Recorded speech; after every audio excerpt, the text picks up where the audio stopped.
When I saw this interview with Ann Coulter with Sean Hannity, he's like the fourth white guy from Fox that we've had on today.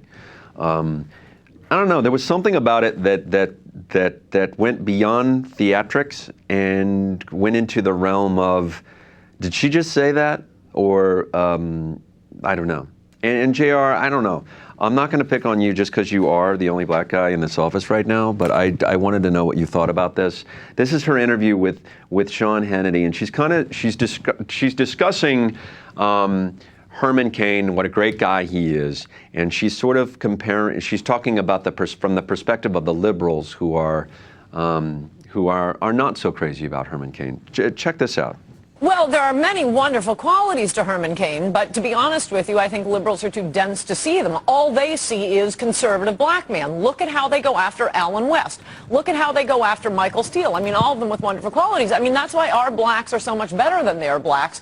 To become a black Republican, you don't just roll into it. You're not going with the flow. You have fought against probably your family members, probably your neighbors. You have thought everything out, and that's why we have very impressive blacks in our party.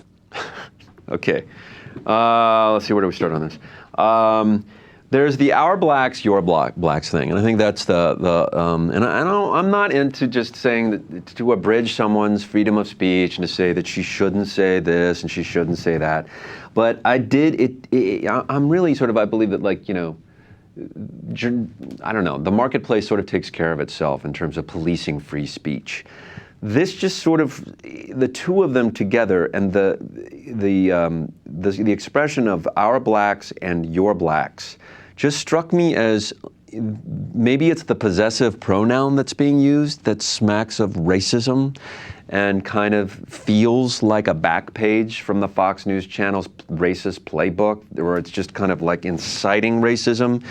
What do you think? It goes back to the same thing. I don't know. Maybe I overuse it, but every time there's a criticism about what liberals are doing or any of their stances in anything, or especially when it comes to something like this, then their beliefs about the way they're taking or quote using black people is exactly what they put on the other party. So they'll say, you know what, our blacks are better than your blacks. Well, nobody owns any blacks, first of all. So it goes into the mindset. We're using black people for our own benefit to get ahead, to show everyone that we're not idiots, that we're not racist, that we don't actually hate them.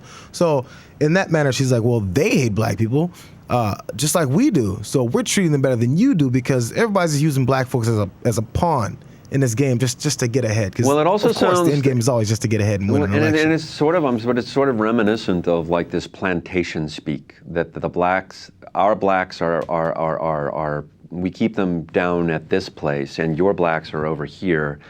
And it kind of comes off that sort of Bryant Gumbel NBA sort of thing that happened to us up last week about language, and just Gumbel saying, you know, that is it Stern looks at the NBA as kind of his plantation, and I don't know. There's just this like there is, like what you just said. I guess there is just like a using them as a chess piece on and I guess we use everyone as a chess piece in the game of politics. But it just, for some reason, there's something about it that stepped over the line a little bit, and this was the part that did to me. That just. I don't know. Listen to this. The reason we do have a special place for blacks in American society is because there was slavery, because there was Jim Crow, thanks Democrats. The president who we have now, who has benefited from this, oh, isn't this great? We have our first black president. Well, he's half black, and he is not the descendant of blacks who suffered these Jim Crow laws, who suffered through slavery. I'm not contesting that he was born in America or anything, but he is the son of a Kenyan. He is not the son, the grandson, the great-grandson of American blacks who went through the American experience. That is Herman Cain. All right. Okay, good. Now I understand this correctly, and I'm just so glad, as Ann Coulter has just pointed out, that if black people have not suffered personally or cannot trace their genealogy back to the African American experience of indentured servitude slavery in this country, they're not black.